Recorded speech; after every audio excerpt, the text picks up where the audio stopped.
Saudi আরবকে ভাই হিসেবে অভিহিত করেছেন ইরানের সর্বোচ্চ ধর্মীয় নেতা আয়াতুল্লাহ আলী খামেনি।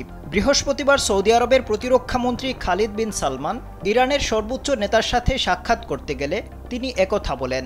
এ সময় সৌদি প্রতিরক্ষামন্ত্রী দেশটির বাদশার একটি বার্তা খামেনির কাছে পৌঁছে দেন। এই খবর জানিয়েছে তাসনিম নিউজ। আয়াতুল্লাহ খামেনি বলেন, তেহরান ও রিয়াদের মধ্যে সম্পর্ক উন্নয়নের ক্ষেত্রে অনেক শত্রু আছে, এই শত্রুদের অবশ্যই পরাস্ত করতে হবে।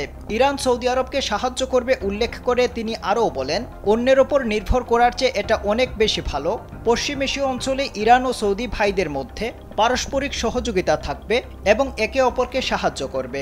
সৌদি প্রতিরক্ষামন্ত্রী খালিদ বিন সালমান বৈঠকে সন্তোষ প্রকাশ করে বলেন, তিনি ইরানের সাথে সম্পর্ক উন্নয়ন ও সকল ক্ষেত্রে সহযোগিতার উদ্দেশ্যে তেহরান এসেছেন।